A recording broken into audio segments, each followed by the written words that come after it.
A todas y todos, sean bienvenidas y bienvenidos a una sesión más de este diplomado que estamos compartiendo con ustedes. Pues como les habíamos anunciado la sesión anterior, vamos a tener invitados en este diplomado a lo largo de algunas sesiones, y pues tenemos ahora a nuestro primer invitado, que le agradecemos mucho que esté con nosotros compartiendo sus ideas y sus ideas, su saber en torno a esta cuestión de la interculturalidad. Pero antes de cederle el uso de la voz, pues también tenemos otros invitados en nuestra sala.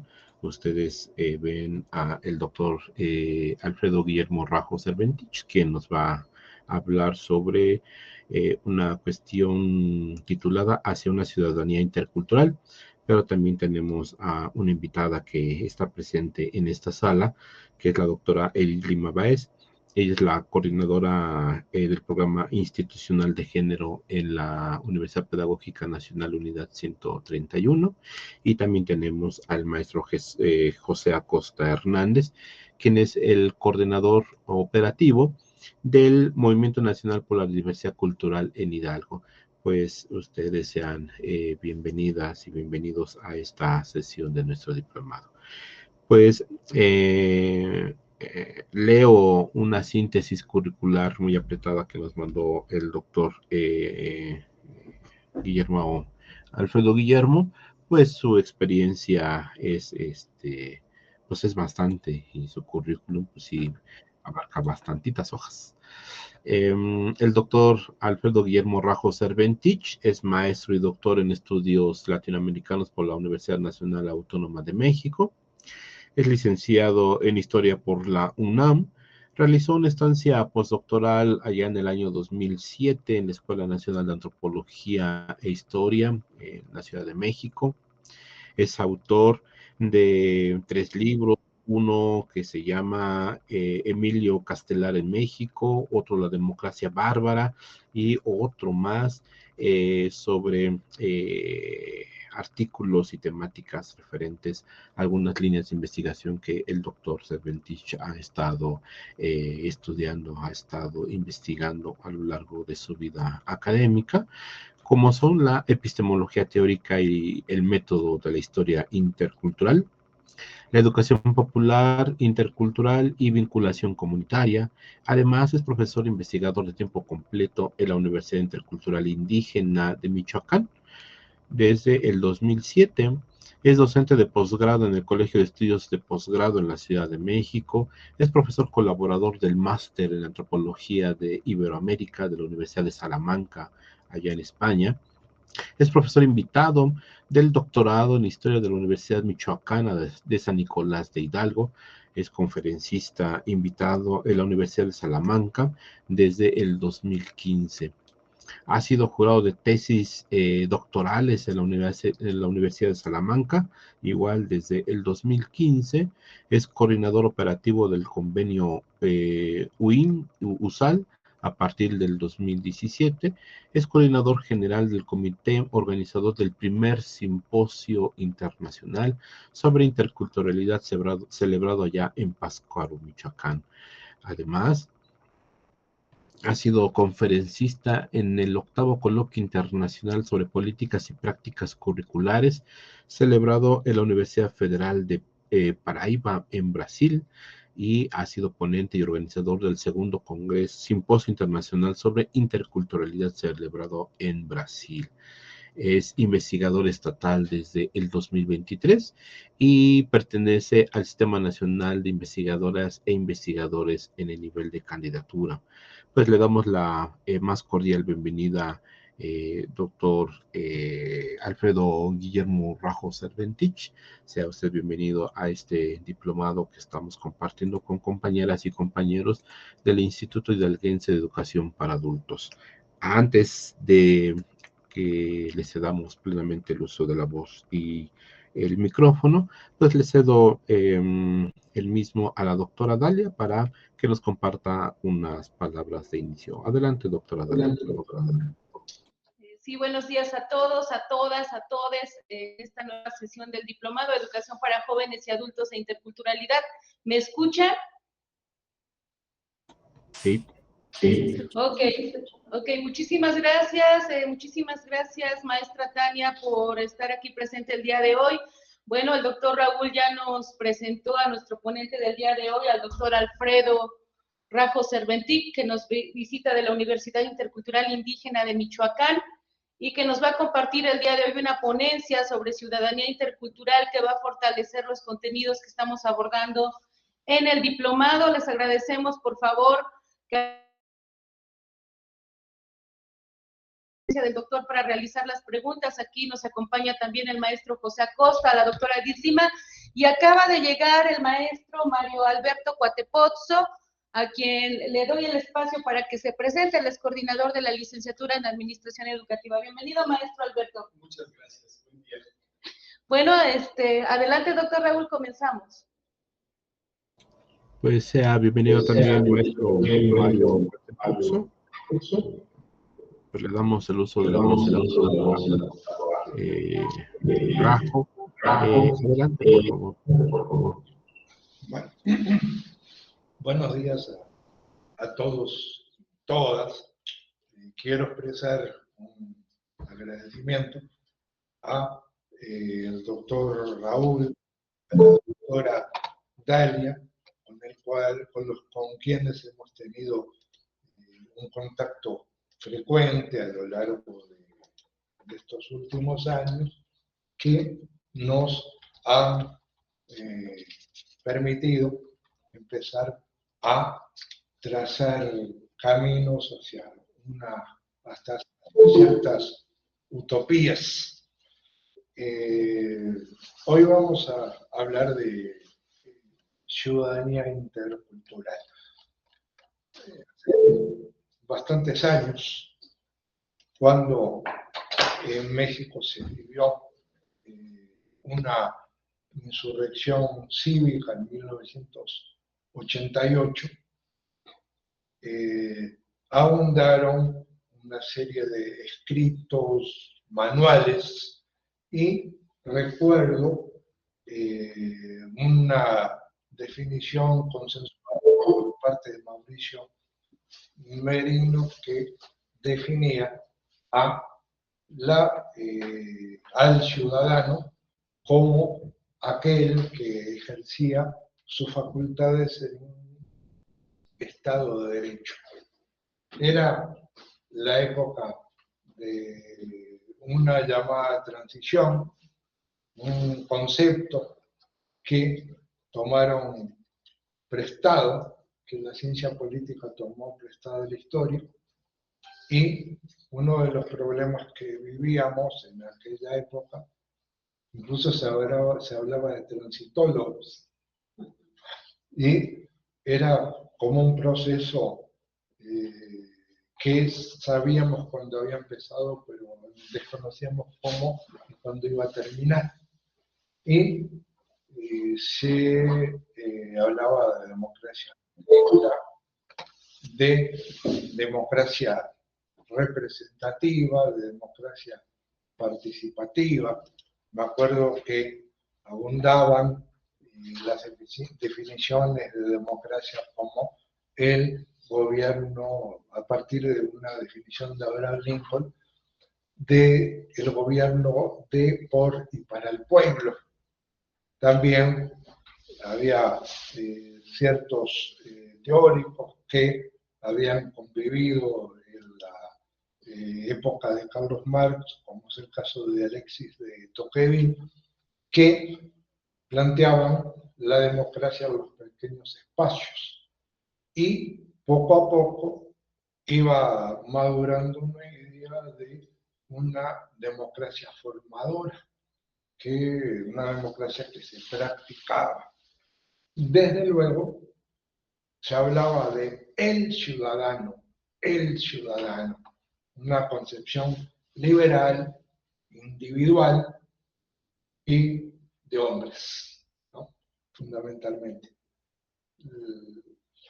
Y vivió el continente todo un proceso, y en México estuvimos inmersos en él, de la lucha por el derecho al reconocimiento de la diversidad cultural, en lo político, en lo educativo, en lo cultural y en lo ambiental.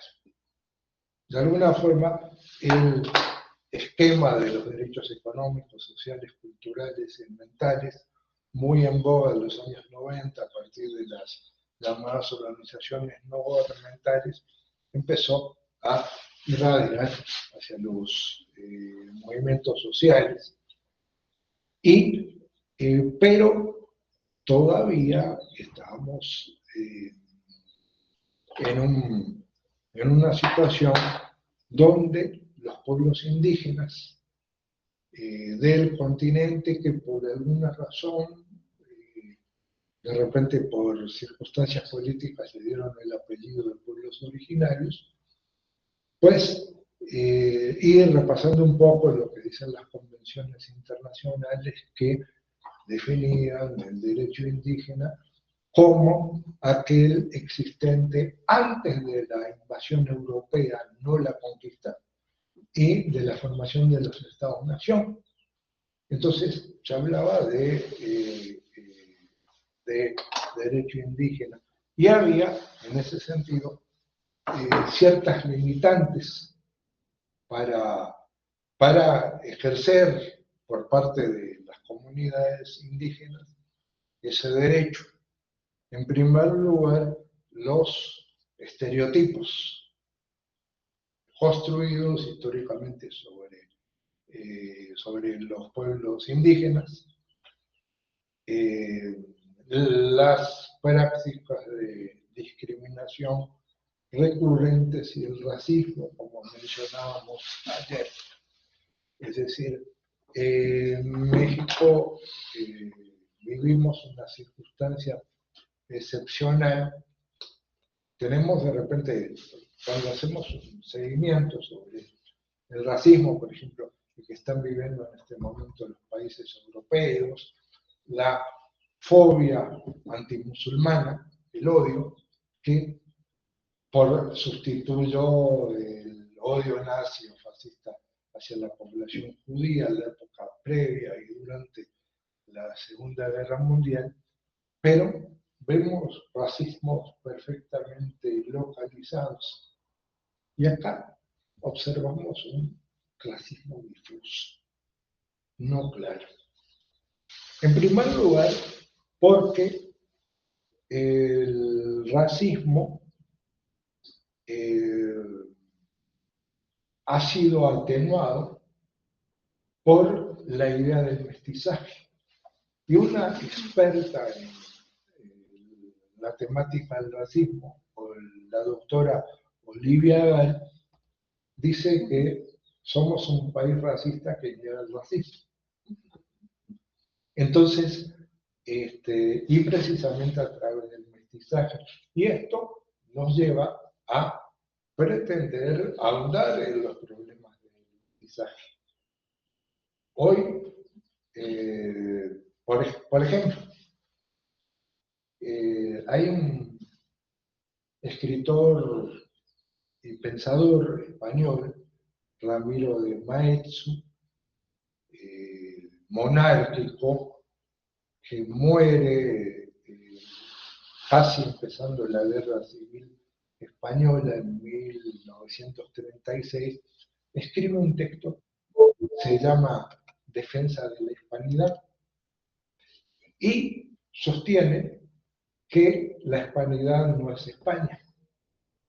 Son los indígenas, son los africanos, son los malayos, son los españoles, y se ampara en el planteamiento del teológico de la Iglesia Católica, que como ustedes saben, retoman la idea de universalidad de la cultura griega antigua y la van adaptando, pero se atribuye el patronato de la universalidad.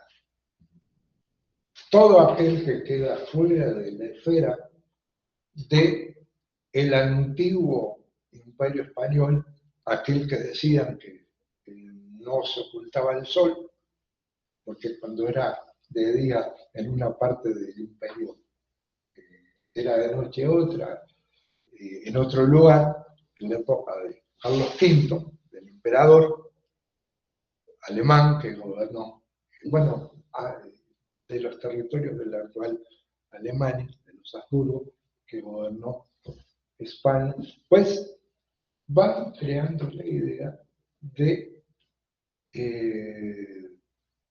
como si hubiera un racismo bueno y un racismo malo. Hoy, por ejemplo, hay una escritora auspiciada por el Partido Socialista Obrero Español, que se llama Elvira Roca Perea, que inventa un término y escribe un bestseller y habla de imperiofobia, el odio hacia el imperio. Y la señora establece una comparación de los de Bélgica. Leopoldo era de lo peor con los africanos, etcétera. Los ingleses eran unos canijos en Estados Unidos, exterminaron a los pueblos seminolas, y nosotros éramos el imperio buena onda, por decir de alguna manera, y están presentes en nuestros días,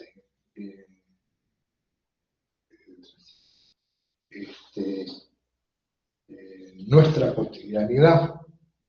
Ustedes saben que hay una organización racista, ultraderechista, fascista española que se llama Vox. Bueno, Vox aparece en 2018, registrada como marca en el Instituto Mexicano de la Propiedad Industrial. De hecho, hasta pedí información, todavía no me contestan. Quiero ver hasta qué punto un gobierno que se dice transformador permite que un partido fascista europeo intervenga en el país y de repente anda vendiendo sistemas de seguridad israelíes, ¿verdad? En ciertas partes. Parece que las indagaciones van por ese lado, ¿no? Entonces, decía, le atribuyen a Marx que una persona puede estar embarazada o no embarazada, pero nunca es imposible estar medio embarazada, ¿no? Entonces,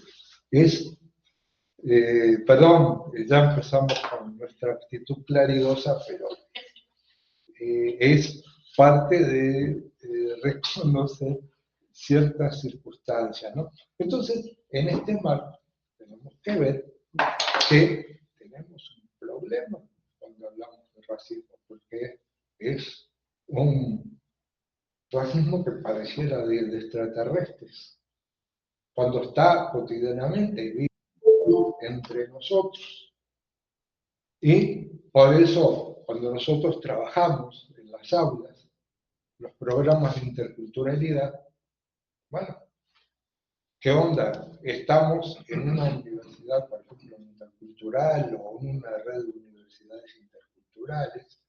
¿Cómo? Si la interculturalidad no es propiedad exclusiva de universidades interculturales, no puede haber una universidad que no sea intercultural, pero ¿qué sucede en ese espacio que rebasa los ámbitos universitarios? Uno de los mayores impulsores de la educación multilingüe de indígena, un boliviano, consultor de las Naciones Unidas, que se llama Luis Enrique López, nos dice, bueno, surgieron las experiencias de educación intercultural, ya prácticamente vamos de la mano con el rechazo a los festejos de 1992, al levantamiento zapatista, y debemos recordar que el zapatismo, el neozapatismo, fue el primero que localizó el racismo como una política de Estado.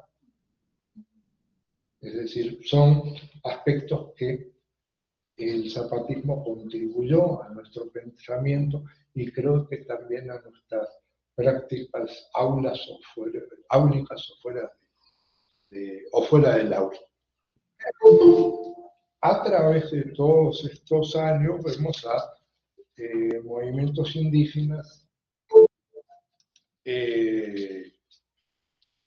como interlocutores con los estados, pero para él nos llevó 24 años que alguien se diera cuenta que las comunidades indígenas no son entidades de interés público, como decía la reforma o contrarreforma indígena del 2001, hasta que hoy se reconoce a las comunidades indígenas como sujetas de derecho, con personería jurídica, y ahora tenemos que ver cómo se va a operar esta reforma constitucional. Si no, vamos a tener una constitución retechula, ¿verdad? Como hemos tenido tradicionalmente, ¿no? Entonces, ese es esto que pasa por observar estas comunidades indígenas. Y aparecen culturas indígenas de América del Sur. Esto del buen vivir. Formas de relacionarse entre las comunidades y con la naturaleza. Pero haciendo un rápido recorrido, declaro incompetente en términos de idiomas indígenas, pero lo que hemos podido ver es que el buen vivir está prácticamente hablado, o hay una expresión en diferentes idiomas indígenas del continente. Quizás el éxito fue, entre comillas, el éxito, de repente no es la palabra más afortunada, es pensar en ese buen vivir como una alternativa ante un capitalismo salvaje y depredador que nos han ido imponiendo. Se lo atribuyen al neoliberalismo, yo pienso que es mucho más viejo que eso, ¿no?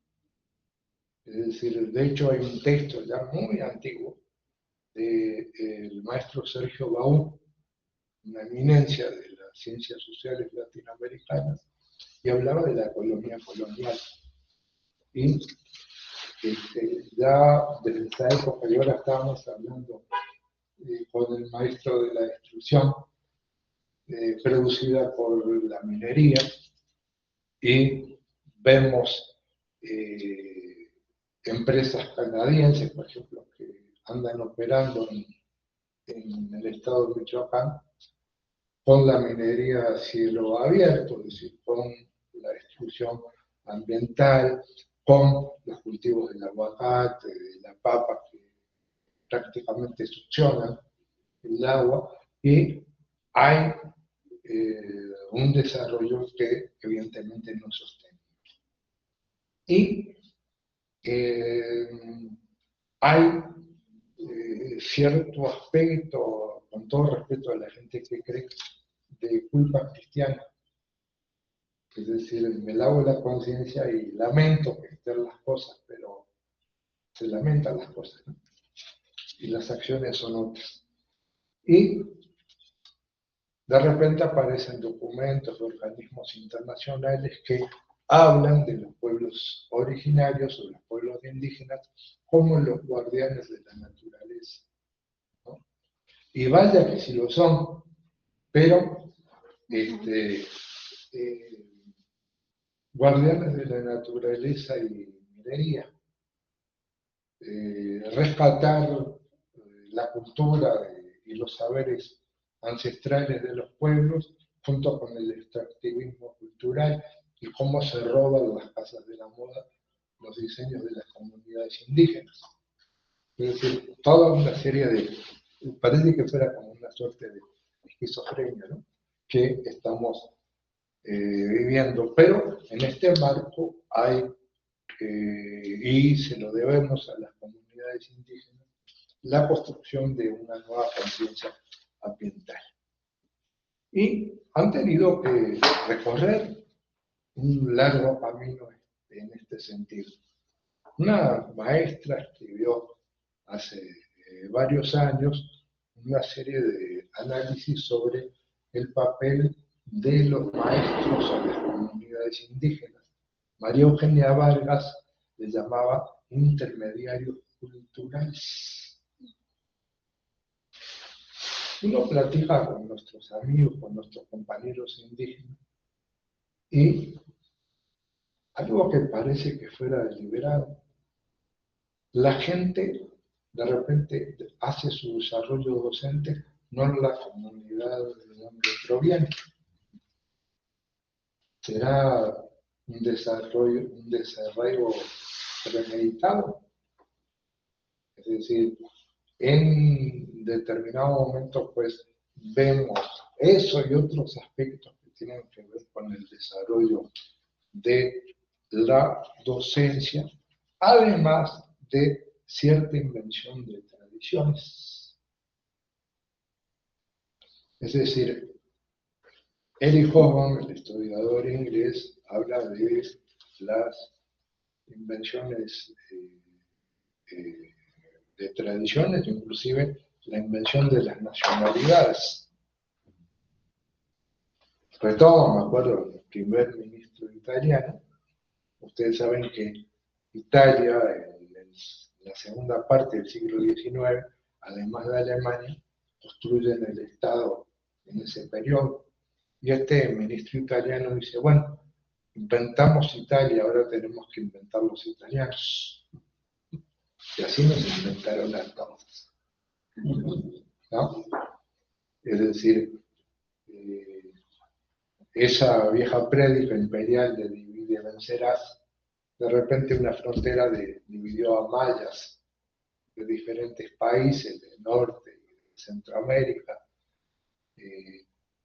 Aparecen nahuatlatos en diferentes partes, y lo más complicado es que empieza, los que saben de esto, el problema de las variantes dialectales, y que terminan no entendiéndose entre ellos.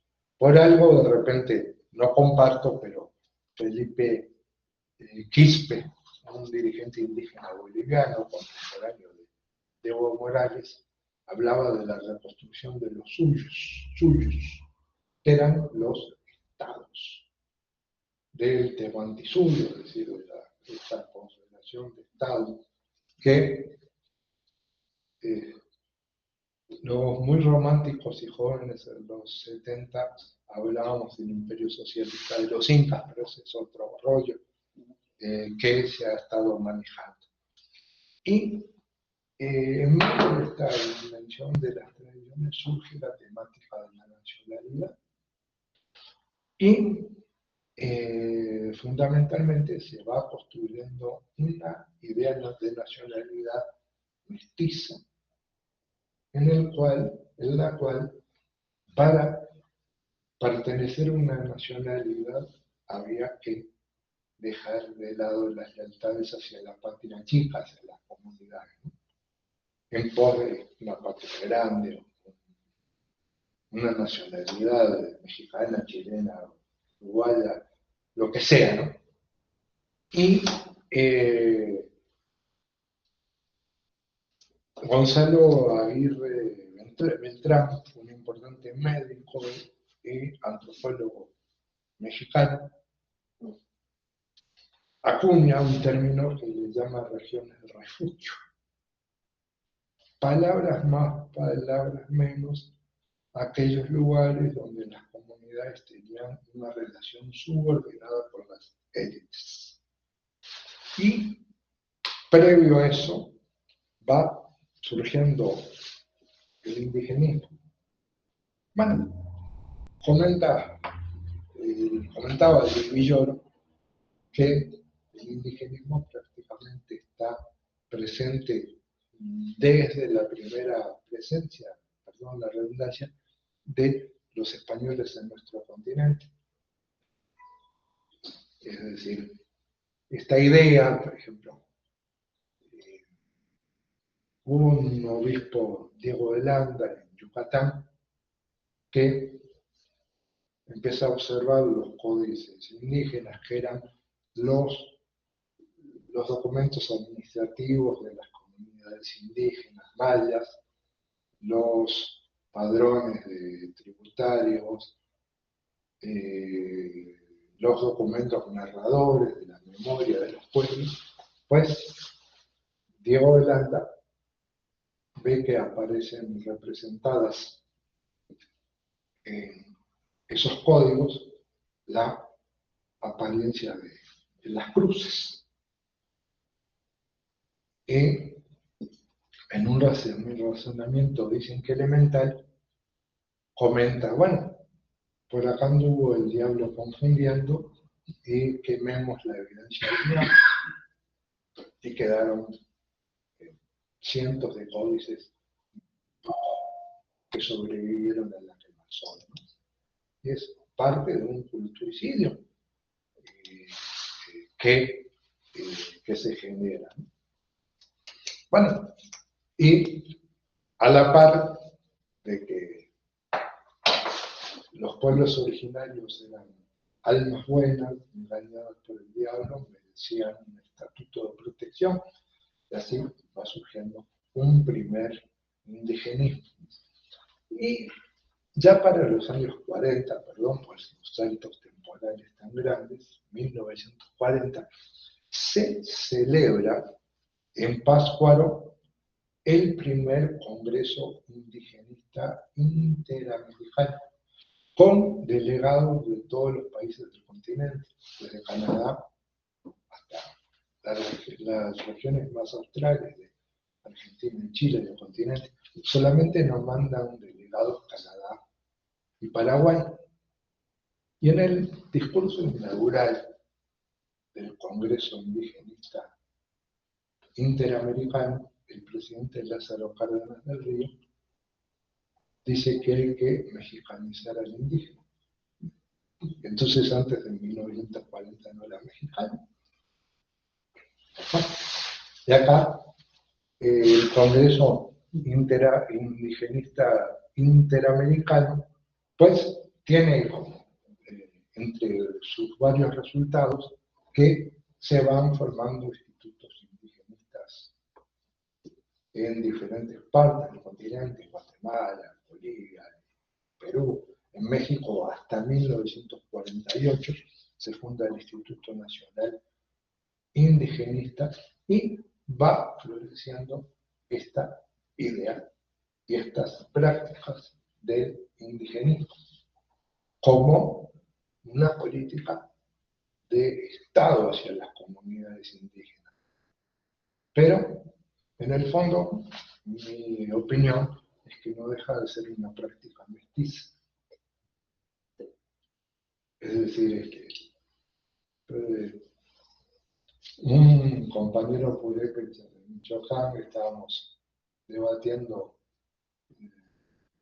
construir una maestría que no logramos, como muchas que llegan a suceder en este tipo de cosas. Y de repente, en medio de las discusiones, dice, ya basta de misioneros. Yo nunca me había visto en un hábito de monje. De repente aparece esto y esta actitud de ver por, pero sin. Decía, les comentaba el otro día un intelectual náhuatl, Natalio Hernández, del indigenismo como esa actitud de pensar y actuar por el indígena sin el indígena. Y en ese sentido, el levantamiento zapatista de 1994, que están presentes desde tuvo toda una etapa de preparación de 20 años antes. También, y hay que no demeritar la experiencia de los pueblos originarios de Ecuador, que así como hay universidades que con movilización tienen la capacidad de poner y quitar rectores, también hay movimientos que tienen la capacidad de poner y quitar presidentes. Y en ese sentido, por ejemplo, no en balde, en Ecuador, junto con Uruguay, en otro sentido, son países que organizan consultas populares, referéndum y plebiscitos y rechazan el neoliberalismo. Después se los imponen igual, ¿no? Por las recetas del Fondo Monetario, pero hubo respuestas, ¿no? Entonces, hay toda una, participación. Y el indigenismo tiene, según esto, varios vectores que influyen en su desarrollo, como es la lucha por la reforma agraria, muy intermitente en el caso de México a lo largo de los años, el fortalecimiento de las prácticas del extensionismo, con la idea del ejido que surge de la Revolución Mexicana, con una concepción o idea de colectivización de las actividades del campo que rebasaban lo económico. El ejido tenía esta importancia en fortalecer proyectos educativos. Tenemos las misiones culturales de la época de Vasconcelos, la idea de José Martí, de que ser educados y cultos nos hará libres. Habría que ver qué cultura y educación. Y además las prácticas de alfabetización que se promovieron sobre todo a partir de los años 60, con mucha fuerza durante unos 20 de años. Y el movimiento indígena no está ajeno a una organización que viene muy de atrás. Sabemos que se habla mucho de que, siguiendo en esta actitud del vaivén temporal, ustedes saben que, o sabemos que el porfirismo fue un régimen afrancesado, negaba prácticamente de la estética mexicana, desaparece el indígena, hasta Saturnino Ram, el maestro de los muralistas en la escuela de San Carlos. Pero era afrancesado don Porfirio, pero también cierto presidente indígena dominaba el francés, ¿verdad? Desde el siglo XIX, ¿no?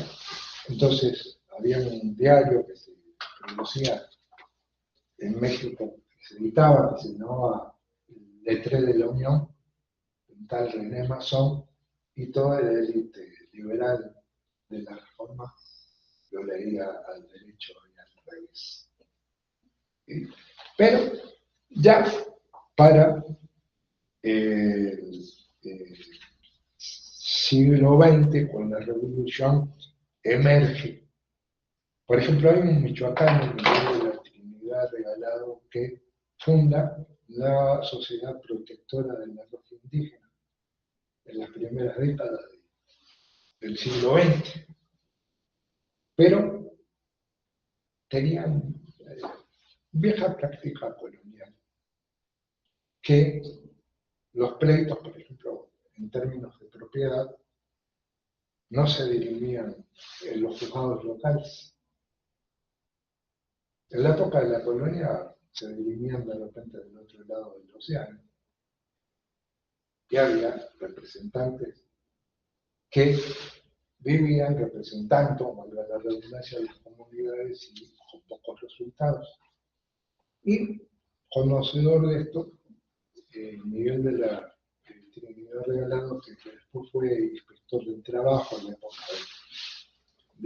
posterior a la Revolución, crea una suerte de red de abogados que empiezan a litigar en la Ciudad de México problemas de las comunidades.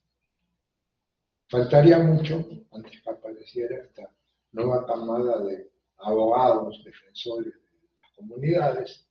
En Michoacán tenemos el ejemplo digno del licenciado Frenca Piz, un licenciado purépecha, muy importante en la defensa de los territorios, pero esto estamos hablando de bien avanzado del siglo XX. Y con la Revolución Mexicana surge la Casa del Estudiante Indígena, que deriva con el tiempo en los internados indígenas que conocemos. Es decir, que hay una suerte de actuar de las comunidades en los pequeños márgenes que el sistema le da. Entonces,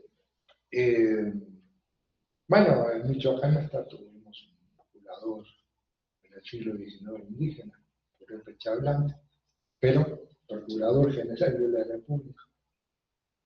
Pero la pregunta es si fue procurador por ser indígena o por haberse asimilado a los esquemas dominantes, ¿no? Y ya arribamos a un periodo en el cual el Estado mexicano adquiere un carácter corporativo por los sectores y de alguna manera los pueblos originarios son asimilados en estos procesos. Y a la vez de fenómenos de asimilación van surgiendo formas de movilización independiente por parte de las comunidades. Y en términos globales observamos un tránsito de ese indigenismo hacia se le llama indianismo. Yo ayer comentaba, parafraseando a Hegel, cuando las comunidades pasan del ser a la conciencia, del en sí para sí. Y esto del indianismo, que había estado presente en nuestro continente, pero con diferentes significados, debemos recordar que los españoles que hacían fortuna acá, en la minería, en otras actividades, se autodenominaban indianos. De hecho, David Braden habla de un orbe indiano en ese sentido, ¿no? Que competían y que, es decir, desarrollan, entre otras cosas, todo un barroco en términos arquitectónicos, las creencias de que se ganaba el cielo con ciertas actividades que tenían que ver con los sacros, con financiar toda una serie de actividades. Y hay un indianismo que es una corriente literaria muy importante en América Latina desde los años 20, pero surge otra definición de indianismo que tiene que ver con un movimiento indígena que plantea la conciencia y la determinación de los propios asuntos. Fines de los años 70, el Instituto Nacional Indigenista entra en crisis. Como un organismo de Estado, empiezan a aparecer expresiones independientes y autónomas con respecto a este accionar. Y ayer comentábamos que hay una posición de nuevos antropólogos muy influidos por el peso que tuvo en el continente, indiscutiblemente, la Revolución Cubana, las ideologías de liberación, se hablaba de liberación nacional con respecto a los imperios, pero también en términos del pensamiento se hablaba de liberación social.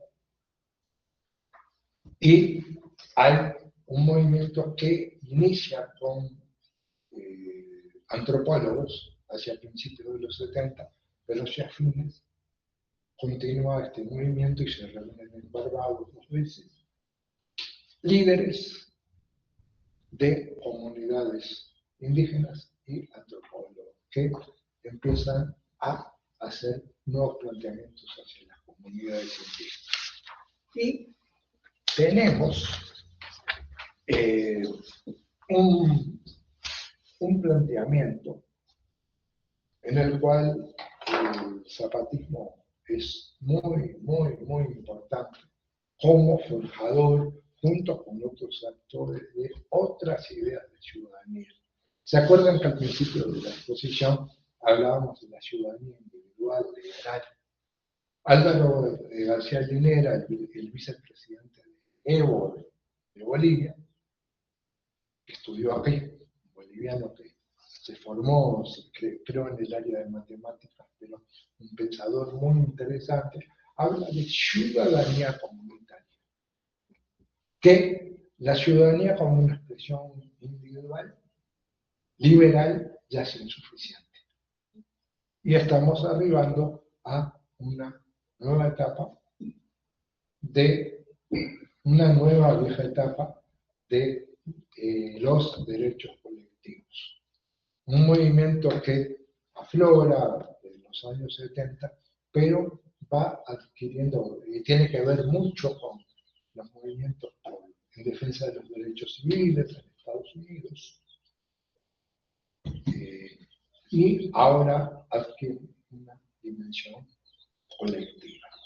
Y ya, con esto concluyo, no podemos entender el derecho como el derecho positivo, aislado.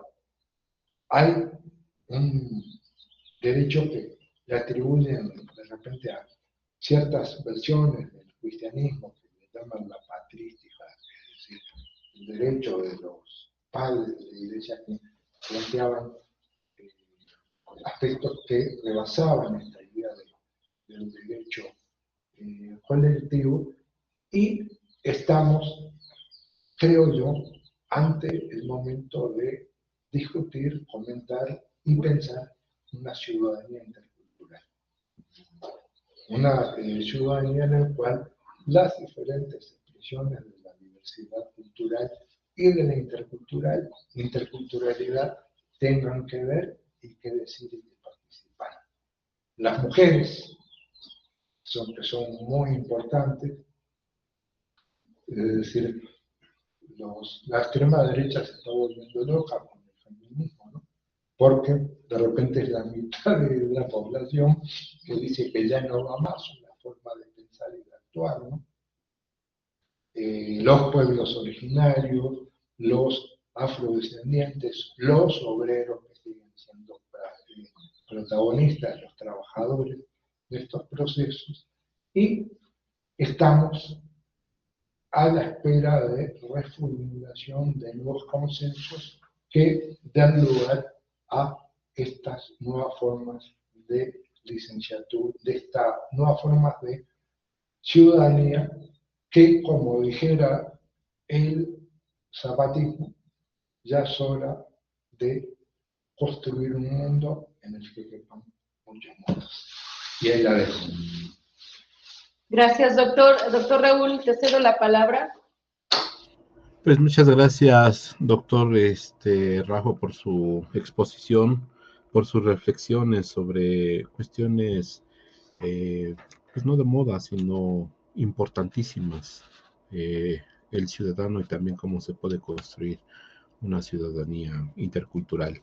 Agradecemos a el público que está presente también por las redes sociales de la Universidad Pedagógica Nacional Unidad 131 en Hidalgo, ya que esta conferencia se está transmitiendo por el Facebook de esta universidad. Y también agradecemos la presencia del maestro Alberto, quien es nuestro director de difusión de la universidad. Le damos la más cordial bienvenida. Y también en unos momentos se une con nosotros el director general del Instituto de Educación para Adultos en esta entidad. Abrimos la sesión de preguntas, comentarios para los y las que están en esta sala de Meet, y también pues para el público que nos sigue por las redes sociales, y por supuesto para nuestros invitados que están allá en la sala de conferencias de la universidad. ¿Quién se anima? ¿Quién dice yo? Adelante, doctora Edith, por favor. No seas malita, si puedes hablar un poquito fuerte para que puedan escuchar. Sí, aquí estoy bien. Perfecto. Muchas gracias por la conferencia, esta charla. Yo tengo básicamente 3 preguntas, pero no sé si sea posible la respuesta de las 3. Sin embargo, me gustaría mucho que ahondara un poco sobre por qué pensar en el zapatismo, en el neozapatismo, como quien focaliza el racismo y ya no es tan difuso, ¿no? Sino esto que usted planteaba. Esa sería una. La segunda, también desde ayer yo identifico este debate en torno a llamarles pueblos originarios. Yo recuerdo que en la década de los 90, en un Congreso Nacional Indígena, ellos planteaban la necesidad de ser reconocidos como pueblos originarios. ¿Cuál es el debate ahí, no? Entre pueblos originarios y pueblos indígenas. Y la tercera, ¿qué implicaría una ciudadanía intercultural más allá del reconocimiento de las preferencias o de las minorías? Porque si no, nos quedamos como en la mirada multicultural justo ayer, ¿no? Nada más. Gracias. Bueno, intentaré dar alguna respuesta. El zapatismo, es decir, me acuerdo que primero ciertos personajes de la llamada intelectualidad mexicana, el otro día me estaban diciendo intelectual, y casi le digo, eso no será usted. Es decir, porque se han construido cualquier tipo de aberraciones, pero estos intelectuales, de empresas editoriales, de las industrias culturales, favorecidas por el salinismo, primero se espantaron con el movimiento zapatista. Es decir, me acuerdo que cierto personaje, creo que de Nexus, hablaba de la última guerrilla centroamericana. Hasta allá los ubicaban, bueno, los ubicaban en los zapatistas geográficamente. Es decir, y ¿por qué se llaman de liberación nacional? ¿Qué el ejército sandinista? Liberación nacional, que el movimiento de liberación nacional de Zapamaro, que el Frente de Farabundo, Martín, obedecían un poco a estos planteamientos, y ciertamente había algo de este planteamiento de declarar la guerra al Estado, como se hizo inicialmente, pero después hay un proceso por parte del zapatismo de volver a la comunidad. Y esto de volver a la comunidad, pues, nos muestra una parte de México que había sido invisibilizada a través de estas prácticas del racismo. Hay un historiador muy interesante, Federico Navarrete, que nos expresa que no hay un racismo blanco como tal, pero qué casualidad que son descendientes de criollos quienes ocupan las altas esferas del Estado, de los lugares, los que tienen los mayores beneficios para acceder al mercado de trabajo. Y si aparece por de repente, por ahí una persona con otro fenotipo,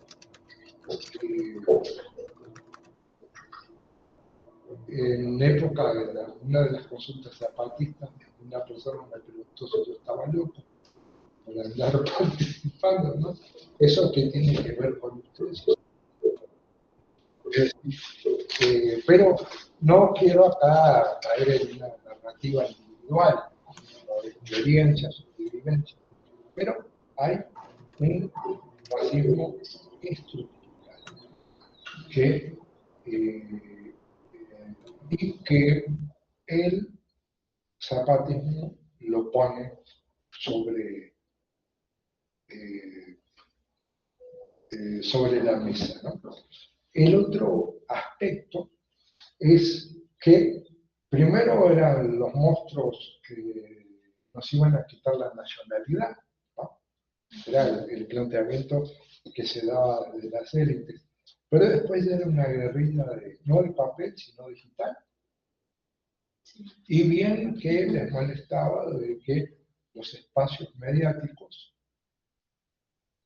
eran ocupados por comunidades indígenas. Hay un comunicador muy interesante en Michoacán, fundador de Radio Chilagua, que se llama Pedro Victoriano Cira, comunicólogo y abogado, que ya habla de un territorio digital de las comunidades indígenas. Es decir, ver el beneficio de las nuevas tecnologías, pero con sentidos, ¿no? Y esto va preocupando. Entonces, el ejército zapatista creo que fue muy contundente en formular esta idea de un racismo estructural, pero también encontrar la forma de difundirlo a través de las comunidades zapatistas de base, que nutrían de información hacia los principios del siglo presente sobre las estrategias de dominación y de contrainsurgencia emprendidas por el Estado mexicano. De repente, en aquel tiempo veíamos paramilitares que hoy participan en el partido que gobierna, ¿no? Pasan cosas que pasan, ¿no? Entonces, vemos sobre todo esto que no sé si responde a la primera pregunta. El de los pueblos originarios es un planteamiento muy interesante y lo tenemos que reconocer como político. No la visión que tenemos como política general, que es la grilla, de mover las aguas y que en río revuelto ganamos pescando, ¿no? O río revuelto ganancia de pescadores, dicen, ¿no? Sino cómo surge esa definición original de la política como de compromiso con lo público. Los griegos, uno de los importantes componentes de la civilización, además de las comunidades indígenas, pues nos hablaban que el ser humano es un animal político, es el que participa en la acción pública. Y era casi un retrasado mental el que se encerraba en la vida privada. Ahora parece que lo privado tiene más peso que lo público. No te metas, no participes, es decir, ¿qué te trae? ¿Qué beneficios hay?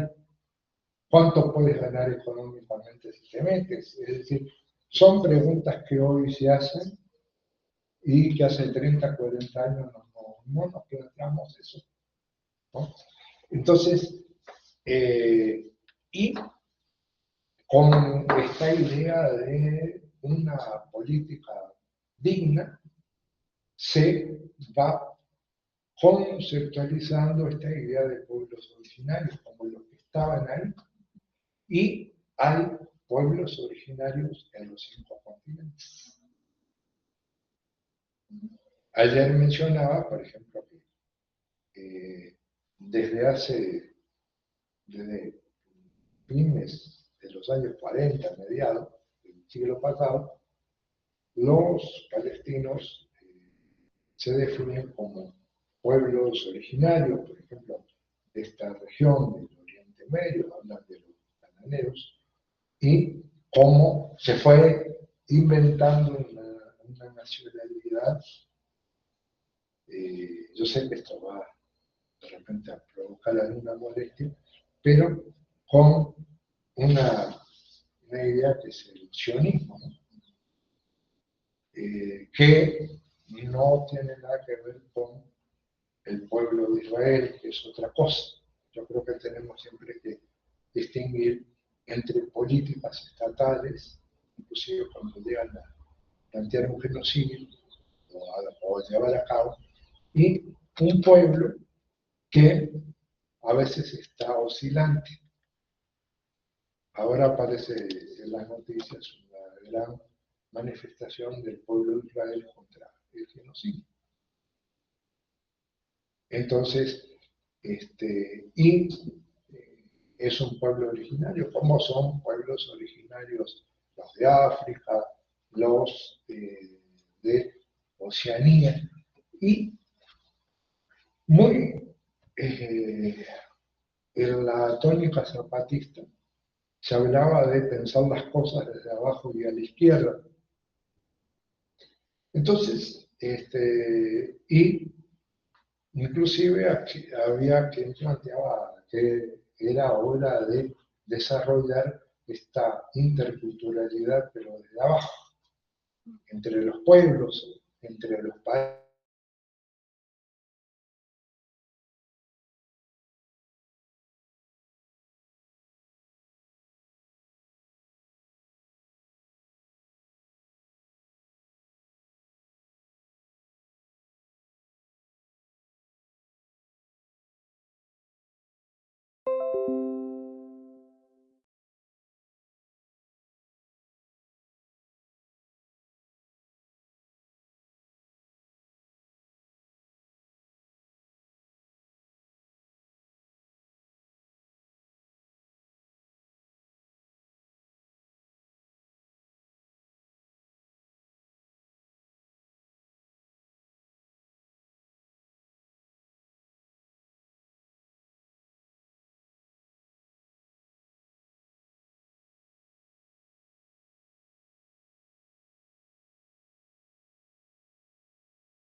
Un momento más, continuamos.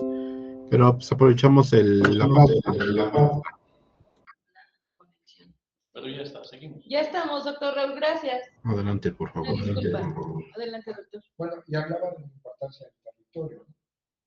Es decir, esta idea no solamente de muy bien intercambio, ¿no? Sino algo que tiene una connotación, es decir, de las comunidades humanas que desarrollan su vida, entierran ahí a sus muertos, hay toda una serie de aspectos que implican múltiples simbolismos y que chocan fundamentalmente con esta idea de la naturaleza como algo que nos tenemos que apropiar, ¿no? ¿Qué pasa cuando la naturaleza se enoja, ¿no? es decir, cómo estamos viendo en estos momentos, ¿no? Y por eso insisto que es un planteamiento de política digna, esto de pueblos originarios. Y esto de ciudadanía intercultural, si lo planteamos en esta mesa o en estos encuentros, no deja de ser una mera formulación. Es decir, porque la ciudadanía se entiende pero se practica. Y cómo podemos, desde la academia, facilitar estos procesos de transformación. Recuerdo que en 1968, yo era adolescente, pero ya empezaba a pensar en esas épocas.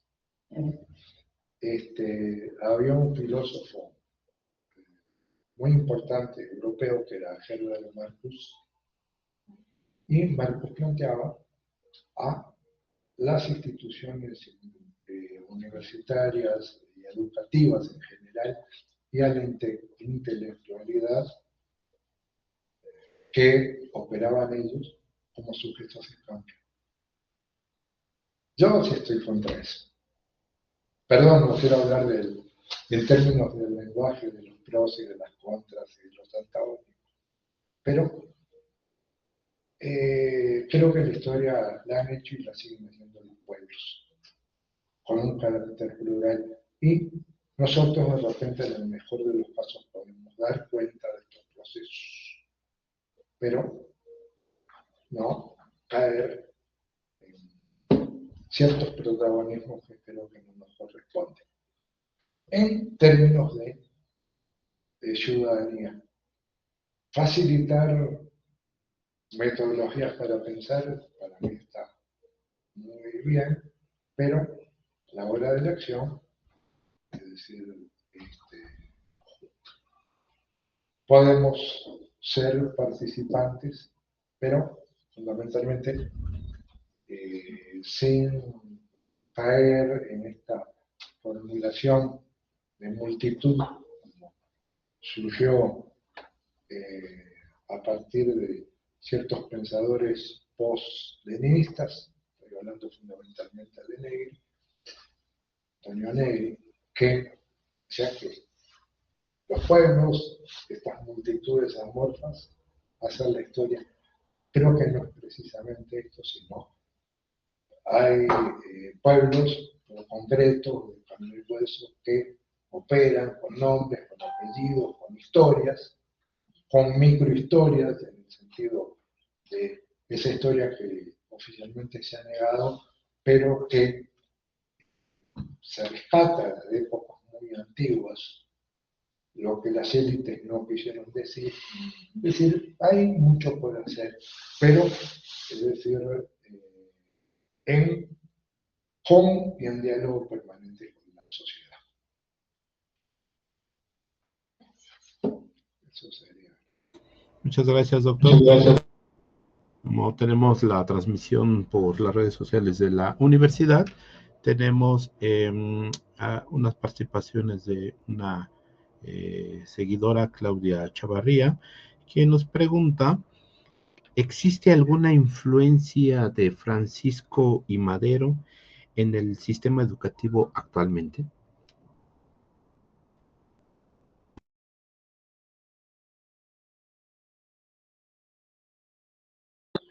Bueno,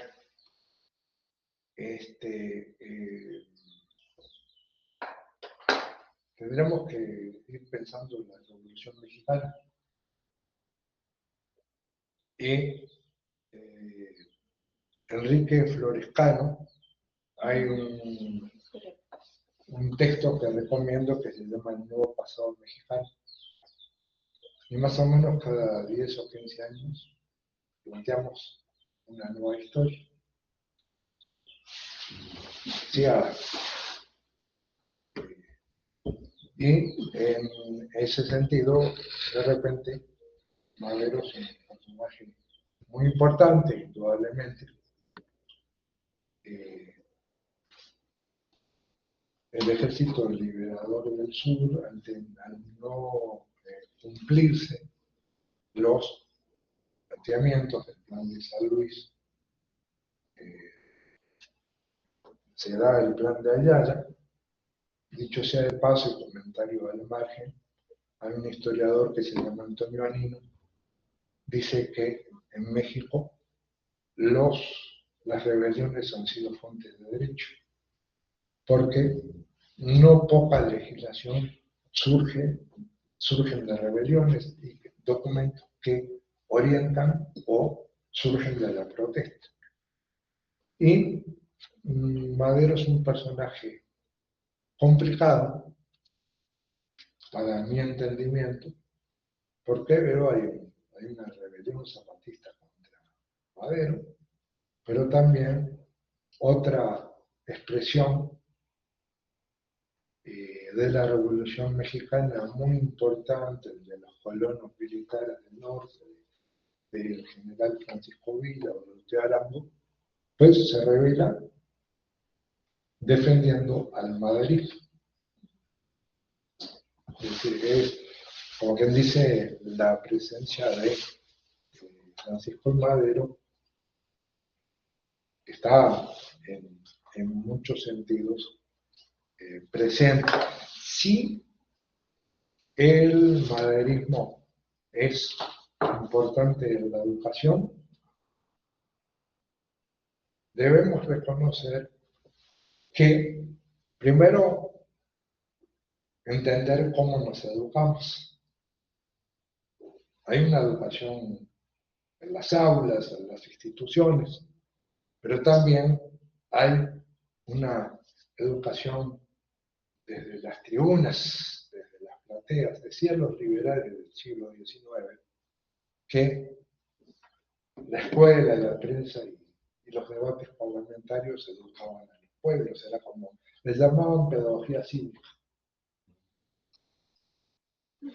En fin, ha cambiado un poco la cosa, si miramos hacia los debates parlamentarios.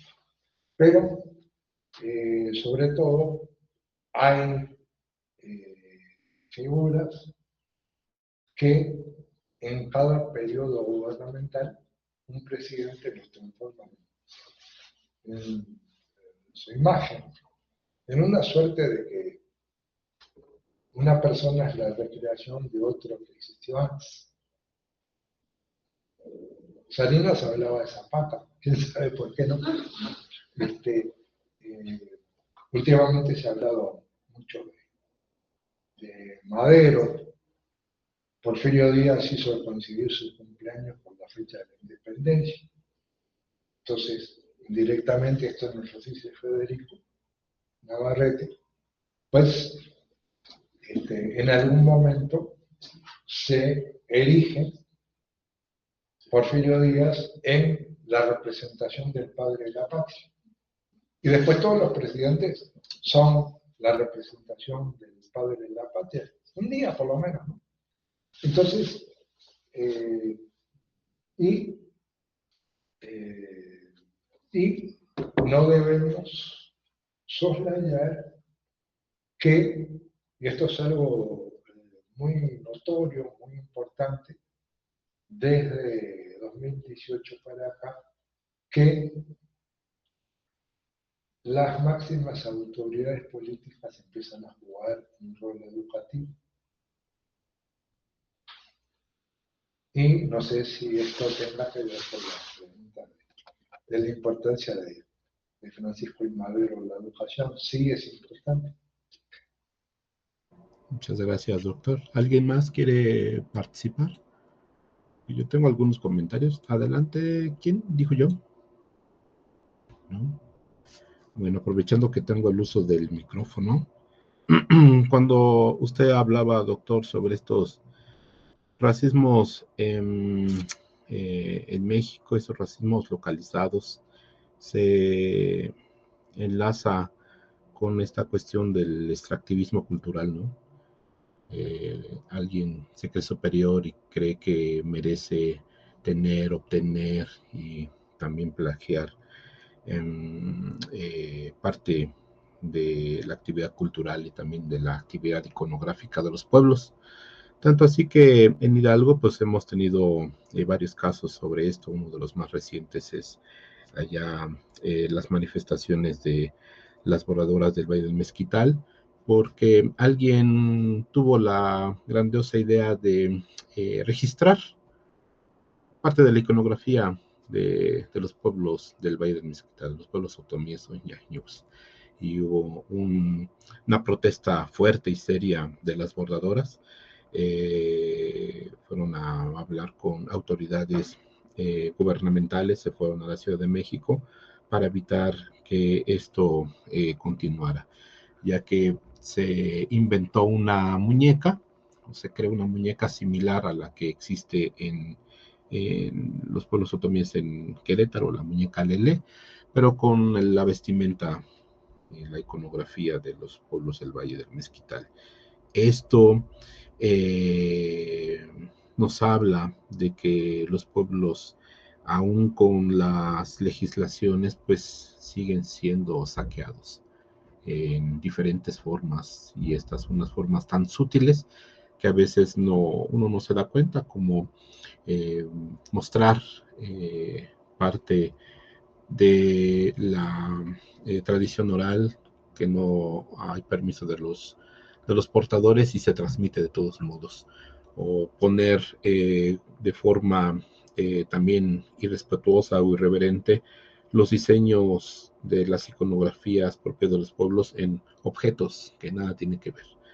¿Qué piensa esto, doctor, sobre lo que ha estado padeciendo los pueblos en relación con las leyes que ahí están, pero que no se ejecutan? Y también esta cuestión sobre la invención de las tradiciones. En muchas partes del país hemos estado viendo y estamos eh, viendo y escuchando. Por ejemplo, aquí en Hidalgo se crea el tenango más grande del mundo, como si en China o en Australia se hicieran tenangos, o la ofrenda más grande del mundo. O sea, lo más grande es lo mejor, pero de pronto eso se convierte también en una cuestión de turismo, de folclore, y lo que vale es lo espectacular, pero la esencia de los pueblos ya no está, porque se les quita y se les arrebata. ¿Qué piensa esto de las invención de las tradiciones, que también se puede ver muy bien el Día de la Independencia, ¿no? O sea, crear este nacionalismo y contagiar a todo el mundo, porque todos somos mexicanos, y el 17 pues ya no somos mexicanos. Y también viene esta cuestión de vestirse de inditos el 12 de diciembre de la Virgen, y disfrazan a los niños de algo que no gusta a la población, porque dicen, te voy a disfrazar de indito y te pongo tus bigotes y tu guacal y te voy a poner tus coletas de inditos. Este es un racismo que ahí está presente y que se sigue transmitiendo de una manera sutil, que ahora ese racismo ya no se ve como racismo, se ve como algo normal. ¿Qué piensa de eso, doctor? Es toda una temática con múltiples aristas. Sí, hay toda una folclorización, no culturas comunitarias o populares, que sería como lo profundo, sino una superficialidad planteada con esta folclorización. Y no podía dejar de pensar, ahora hablamos de la invención de las tradiciones, hay un texto bastante antiguo de uno de los forjadores del indigenismo del siglo XX, Alfonso Villarrojas, que hace un estudio entre los mayas de Quintana Roo, cuando Quintana Roo no era estado sino territorio. Y una relación muy complicada de presencia del ejército nacional que imponía la ley ciertos productos que llegaban a las comunidades a través del contrabando de los ingleses. Y con el poco español que se hablaba, los ingleses le decían amigos y al ejército le decían los mexicanos. Vaya, nos da la idea de cómo tardó en forjarse esta idea de nación, cómo se fue creando y cómo fue una construcción de una nación de tipo excluyente. Esta es una de las aristas que podríamos de repente ver. Y tenemos, por ejemplo, en mi universidad, ciertos debates en torno a la forma como trabajamos con las comunidades.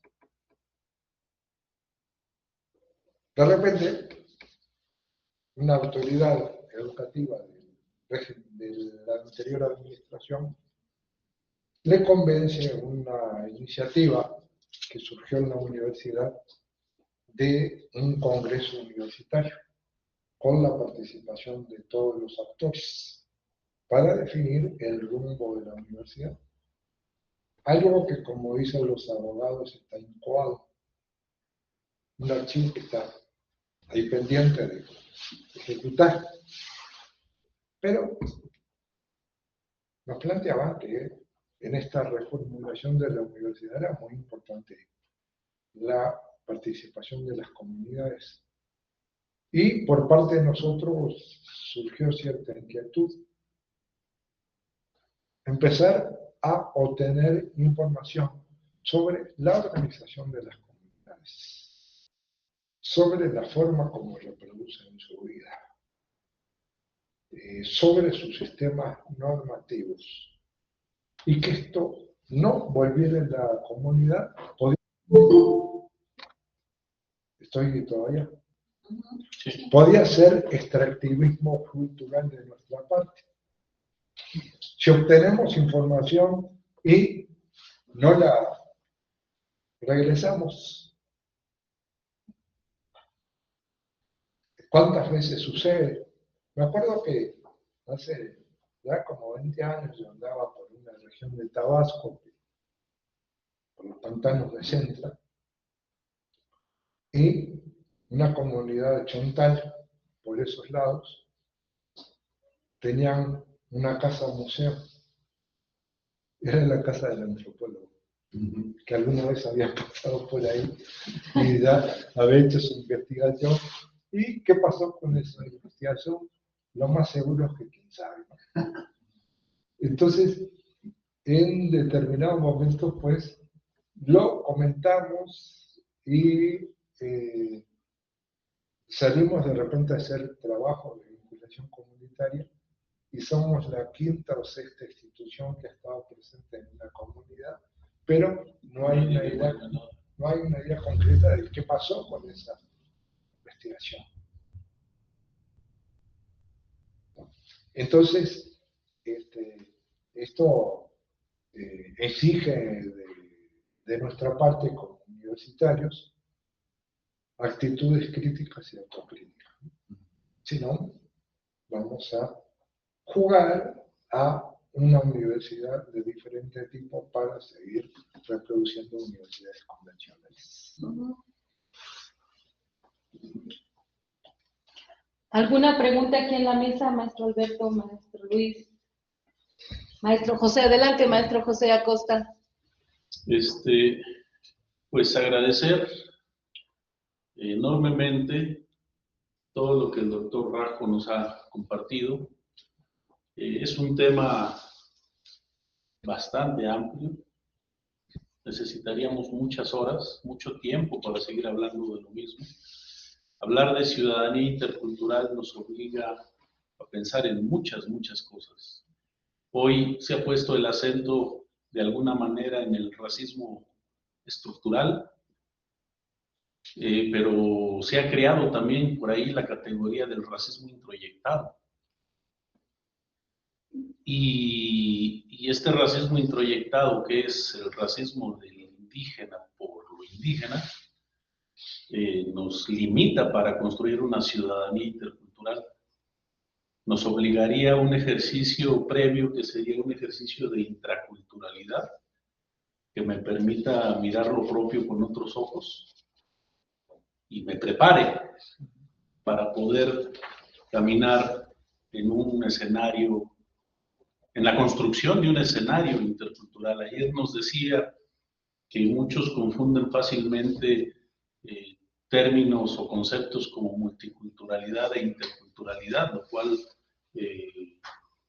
es completamente distinto. Entonces, un poco a eso me refiero cuando digo que es un tema bastante amplio en el que podríamos pensar en muchísimas aristas, muchísimos puntos de debate y discusión y análisis. Yo agradezco todo lo que nos ha compartido y le agradecería también un comentario en torno a esto que hoy se categoriza como racismo introyectado y la necesidad de ejercicios intraculturales. El esencialismo, ¿no?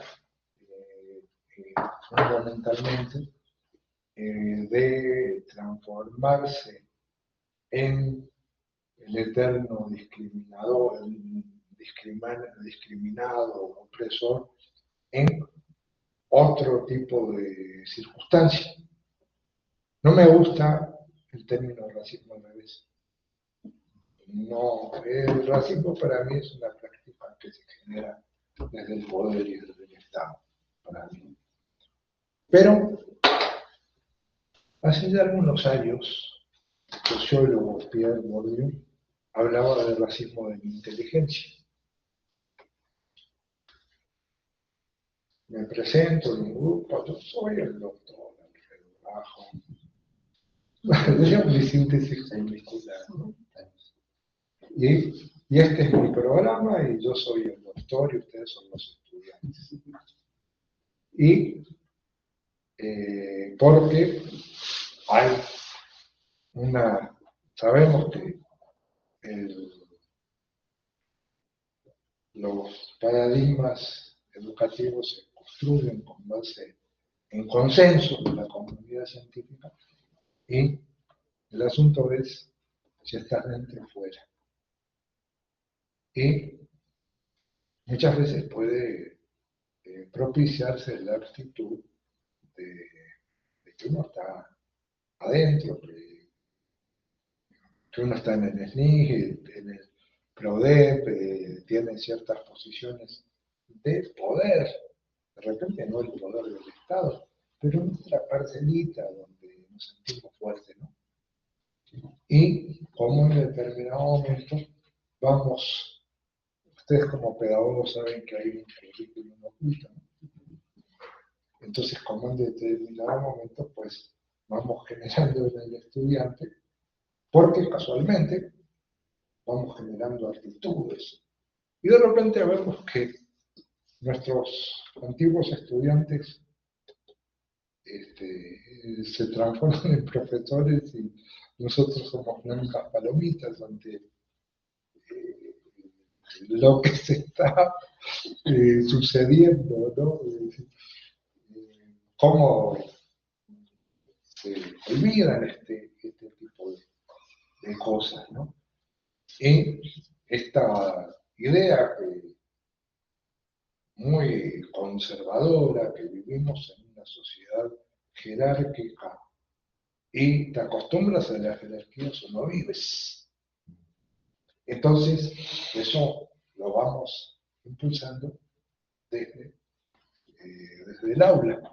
En una época nos decían que preparábamos a la gente para la producción y había que obedecer al profesor como después había que obedecer al jefe o al capataz. Pero también nos inclinamos, hacemos un rito de veneración a una supuesta inteligencia. Y cuando estamos hablando de interculturalidad, sobre todo creo que lo tenemos dicho, pero no interiorizado, como el diálogo horizontal entre culturas. Ninguna cultura es más que la otra. Pero bueno, podemos decirlo hasta el cansancio. ¿Nos lo creemos? El discurso y adelante siempre. ¿Eh?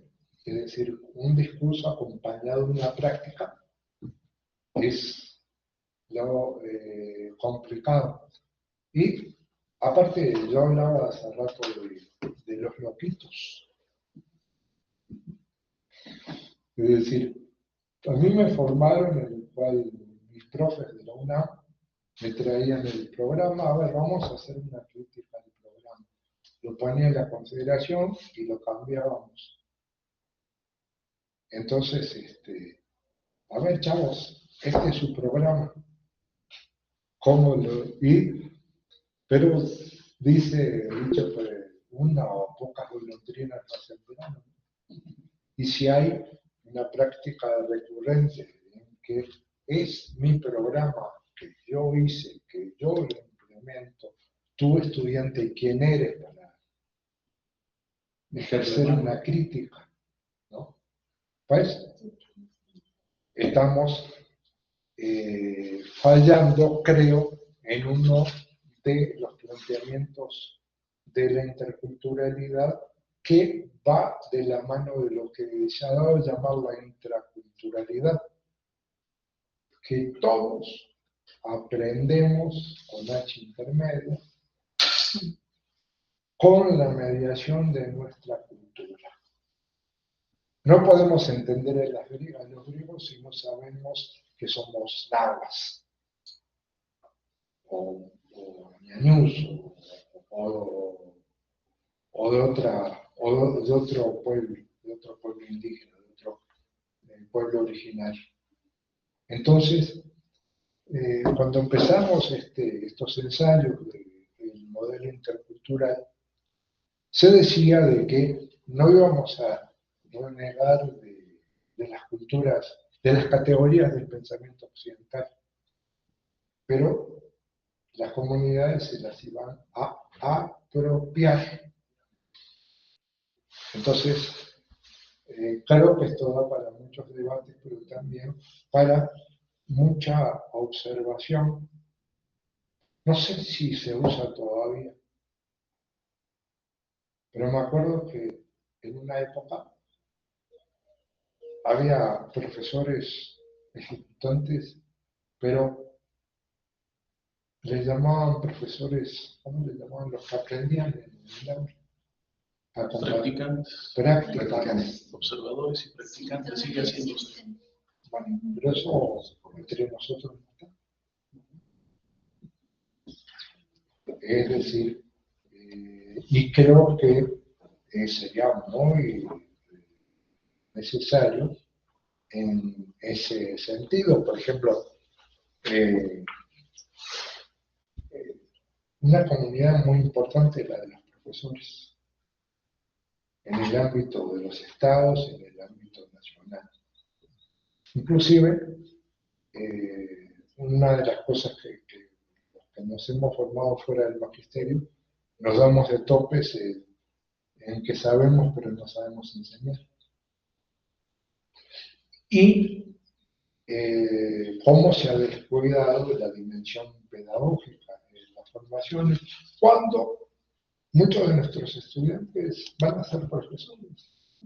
Es la realidad, porque nos negamos a eso, ¿no? Entonces, son aspectos que tenemos que ir considerando. He hecho un esfuerzo, pero es un esfuerzo, todavía no es nada para mí muy contundente, de tratar de reflexionar y crear teoría a partir de la práctica. Pero no es nada sencillo. Muchas gracias, doctor. Aquí algunos comentarios de Facebook. Doctor Raúl, Andy Balmar, es un placer escuchar a una eminencia. Claudia Chavarría, muchísimas gracias. Bueno, Claudia ya había hecho la pregunta sobre la influencia de Francisco y Madero, que ya respondió el doctor. Adelante, Raúl.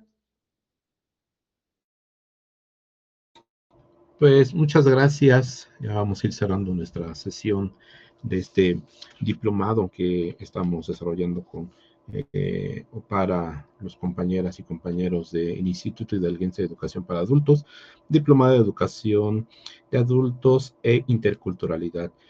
Maestra Tania, no sé si tenga algún mensaje, alguna palabra. Claro que sí, muy buenos días todavía.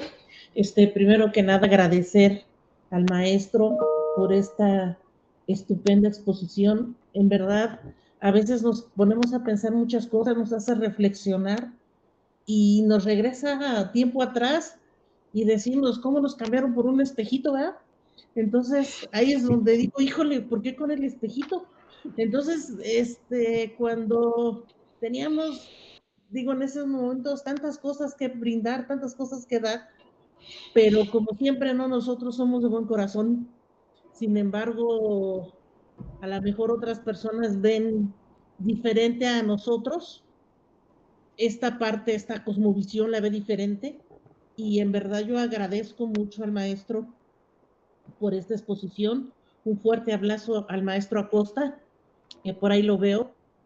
Estamos aquí presentes también, participamos con él en una mesa intercultural con diferentes compañeros de autoridades para realizar actividades relacionadas al entorno intercultural, pero como comento, nos seguimos quedando con hambre de más para saber y tener más que nada el conocimiento más amplio para poder explicar muchas cosas a nuestros compañeros formadores de indígena, asesores de indígena, que a veces uno muchas veces, quizá inconscientemente en nuestra sociedad, los orilla a que se pierdan muchas costumbres, se pierda parte de nuestra cultura. Y digo la sociedad porque somos partícipes todos, aunque no lo hagamos de forma directa, pero como que tenemos que valorar día a día que nosotros realmente, no como mexicanos, sino como seres humanos, el respeto a nuestra cultura y el amor a nuestro país, considero que somos ricos en una extensión de la palabra. Muchísimas gracias a todos ustedes. Muchas gracias, maestra Tania. También queremos agradecer a las autoridades que están presentes en la sala de juntas de la Universidad Pedagógica Nacional, unidad 131 en Hidalgo, al maestro José Luis Alberto Santos, quien es director de dirección de la universidad, a la doctora Editima Baez, quien es coordinadora del programa institucional de género de esa universidad, y por supuesto también al maestro José Acosta Hernández, quien es el coordinador operativo del Movimiento Nacional sobre la Diversidad en Hidalgo, al maestro Mario Cuatepozzo, quien es coordinador de la licenciatura en Administración Educativa, y también a la doctora Dalia Peña Islas, quien está coordinando este diplomado. Pues le agradecemos al doctor Alfredo Rajo por esta exposición. Esperemos que se pueda continuar compartiendo y convidando los trabajos en un futuro muy cercano entre nosotros y también con nuestras compañeras y compañeros del Instituto Hidalguense de Educación para Adultos. Y pues ahora pasamos al acto de entrega de la constancia por esta presentación. Y pues le cedo la palabra al maestro José Acosta Hernández, quien les va a entregar esta constancia. Adelante, por favor, maestro José. Claro que sí.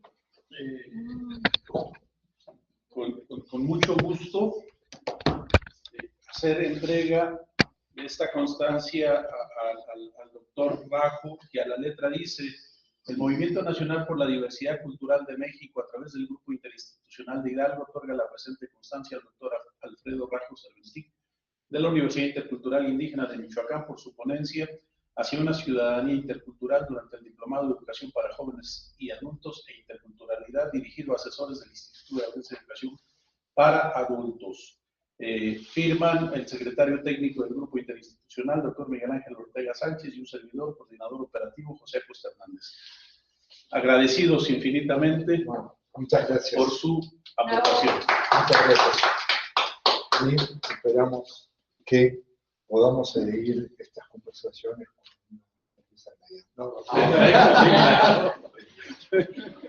Claro, claro. Pues muchas gracias. También queremos agradecer a nuestros compañeros de controles técnicos quienes hacen posible la transmisión de esta actividad. Y pues nos vemos mañana para continuar con una sesión más de nuestro diplomado Educación de Adultos e Interculturalidad. Pues muchas gracias y que pasen excelente día a todas y todos. Gracias, doctor. Abrazos a todas, abrazos.